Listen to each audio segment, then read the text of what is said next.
Human enduring gland. Adrenal medulla. It is a central part of adrenal. They composed ovid and columnar cells. They also contain network of blood capillaries. They secrete two types of hormones. They are adrenaline. It is also called as epinephrine. Second one is noradrenaline. It is also called as norepinephrine. The both hormones are catecholamines. Today we will see about adrenal medulla. Adrenal இருக்கக்கூடிய மையப்பகுதிக்கு பேர் adrenal medulla. இதில் oval shape செல்ஸும் கால்மார் செல்ஸும் இருக்குது. அது மட்டும் இல்லாமல் இதில் அதிகமான அளவுக்கு பிளட் சர்க்குலேஷன் இருக்குது. இதில் ரெண்டு வகையான ஹார்மோன் செக்ரேட் ஆகுது. ஒன்று அட்ரினலின், அனு நார் அட்ரினலின். அட்ரினலினுக்கு இன்னொரு பேர் epinephrine. Noradrenaline also called as norepinephrine. இந்த ரெண்டு ஹார்மோன்ஸும் அமைன் குரூப்பை சேர்ந்தது. Functions of adrenal hormone. First we will see about glucocorticoids.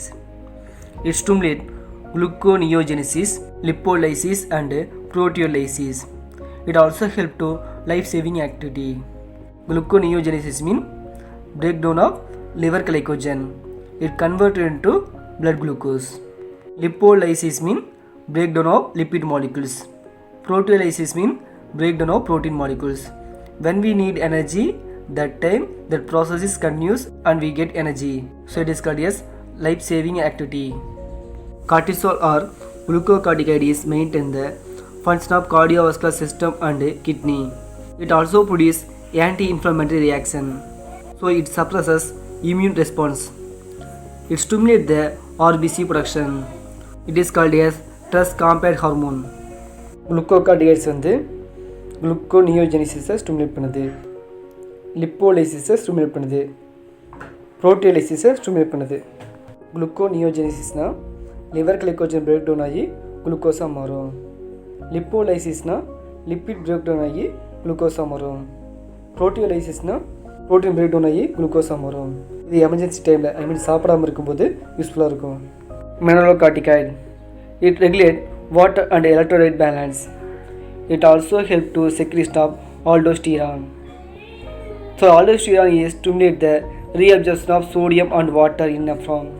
Same time, it removes potassium and phosphate ions by excretion.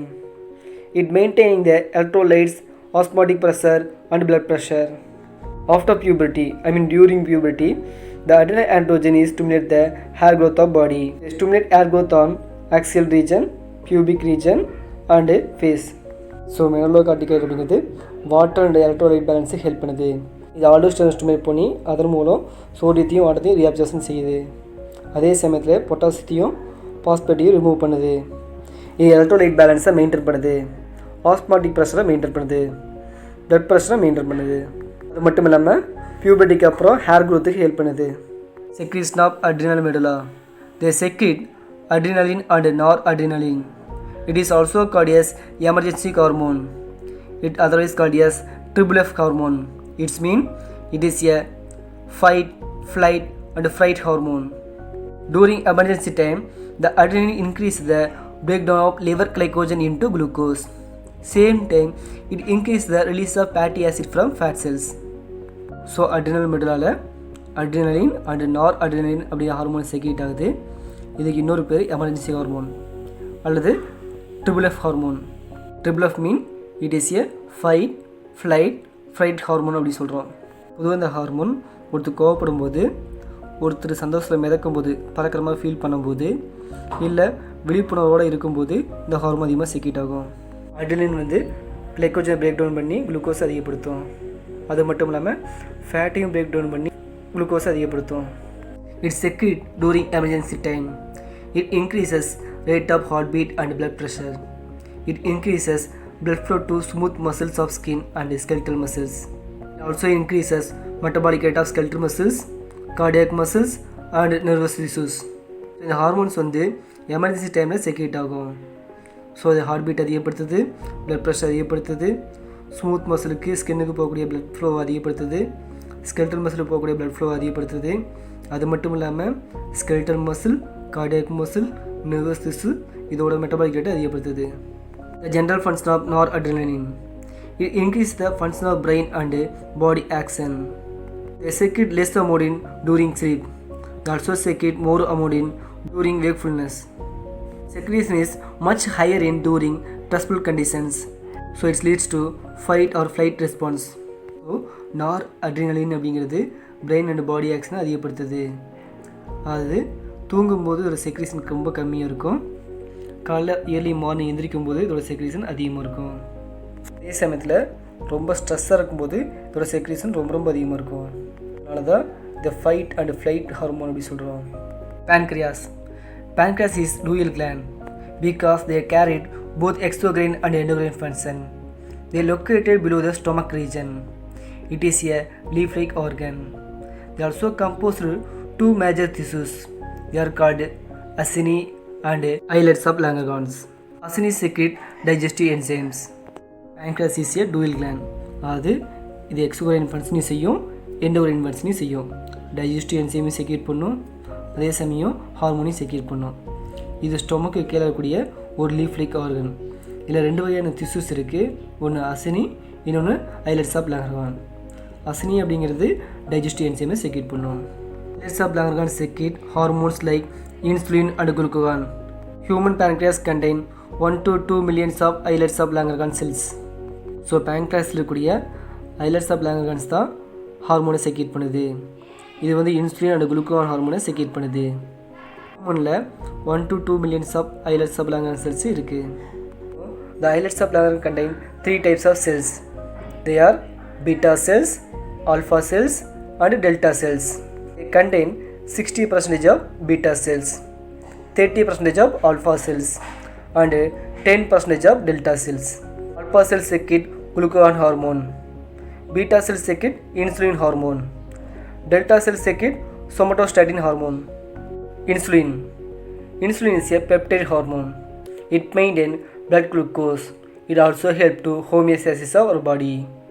It stores excess glucose and it converts it into muscle and liver glycogen. At the same time, it inhibits the breakdown of glycogen into glucose. Also inhibits conversion of amino acid into glucose and conversion of fatty acid into glucose. So it is called as hypoglycemic hormone. Hypo means low, reduced in nature. So insulin அப்படிங்கிறது ஒரு peptide hormone. Peptide mean it is made up protein. இது blood glucose லெவலை maintain பண்ணுது.